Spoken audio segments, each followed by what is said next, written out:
Welcome back. I'm Rick Sanchez. I'm going to be taking you through a series of pictures now. Today, a law enforcement official told CNN the suspected terrorist had hidden explosives in his underwear, enough explosives that he could possibly have blown an Airbus 330 right out of the sky. Here are some photos, just into CNN. Those are the underwear. FBI says the substance that he used was known as PETN. The government has been testing PETN and other explosives in a transportation security lab in Atlantic City to see what it can do to a plane. Take a look. All right, that's just a demonstration. Here's another one. CNN's Nick Robertson shows us what just 6 grams of PETN can do. 6 grams. He did that demonstration earlier today. Now, let me put this in perspective for you. That was 6 grams, right? This is 80 grams.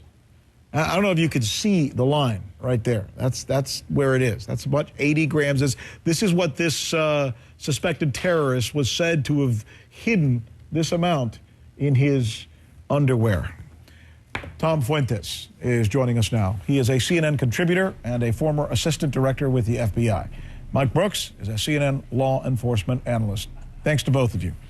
Let me start once again, first and foremost, by showing that picture that we received tonight. This is the actual picture that we've received from government sources of what is described really as a bomb, I guess partially ignited.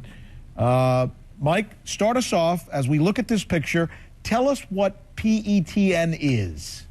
Rick, PETN is a high explosive. You know, you can find it by itself, or if you look at, we've heard of Simtex, which is explosive that Tom will tell you is also used in the Middle East quite a bit. It also was used by the Republican IRA over the years, and that's made up of RDX, another explosive, and PETN. But PETN also is used in det cord in a military application. But it's essentially what? A powder, right? As I understand it? It can be a powder or a plastic explosive. You know, we hear about, plastic explosive. It can be that, it's and a plastic would something. Mean what? Like kind of like a muddy substance? You can have a combination of both, and it's use plasticizers to make it into something you can mold. I mean, Rick, PETN on its own, you can take it, you can hit it with a hammer. If you light it, it'll basically melt. In and of itself, it's not susceptible to heat, shock, or friction. And let me just kind of put it in perspective for you.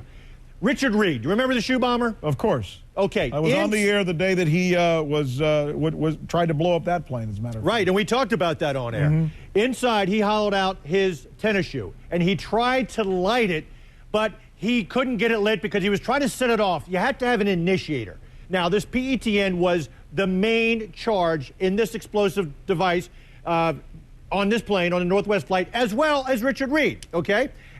But you need something to kick it off. And that sounds like that's the problem. I've been reading since this incident happened. You can't. I think all of us have. You can't help but immediately go and do as much research as you can.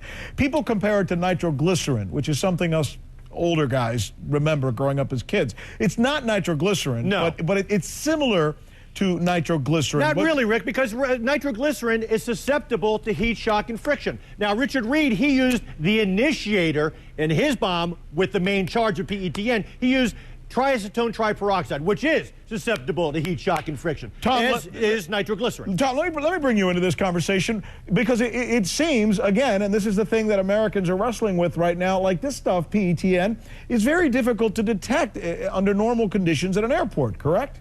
Oh, yes. Absolutely correct, Rick. And if it's very difficult to detect, in other words, you have to have one of those blowers. I think we've all been in those now, where you go into this square box and they blow something at you, hopefully making these powders go out so then they can detect them, or a dog, or a full imaging screen of you.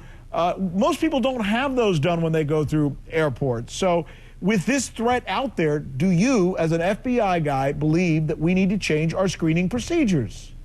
Well, I think it's pretty clear that there's going to be a need for more screening devices, the training to operate them, the number of personnel to use them at airports. And they're not talking about United States airports, but all over the world for all of the flights that eventually would land in the United States.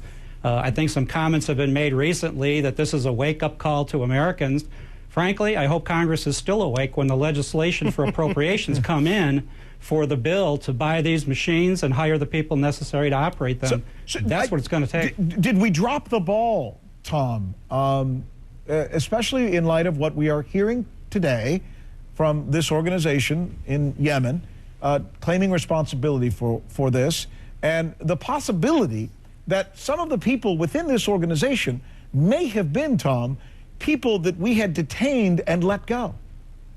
Well, that's true, Rick. The Saudi Arabian government has a policy administered by Prince bin Nayef, who was almost assassinated last August 28th. But they have a policy to take some of these individuals and try to rehabilitate them. How's that working out? Well, works for some, doesn't work for others, as we've seen.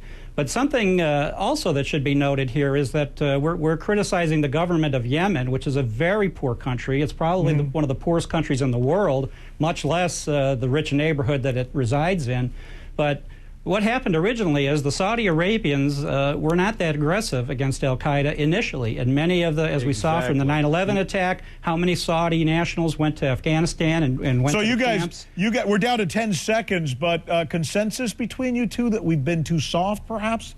Well, what I was going to say, Rick, is when Saudi Arabia decided to crack down following 3 bombings in May of 2003, many of those Saudis crossed the land border into Yemen, and that's been a continuing problem for the Yemen government. Obviously, there were many there before when the Cole bombing happened 2 years earlier, but the many are there now, and the government is trying to crack down. I know that's been off and on from many people's perspective. And Rick, somebody has to be held accountable to why he had a visa in the first place and was not put on one of these lists. As the president said today, he was in the system. How was he in the system? It is the $60,000 question that the President of the United States and his administration is going to be trying to answer, I think, not just tonight, but for several weeks. My thanks to both of you for being with us. Profiling now.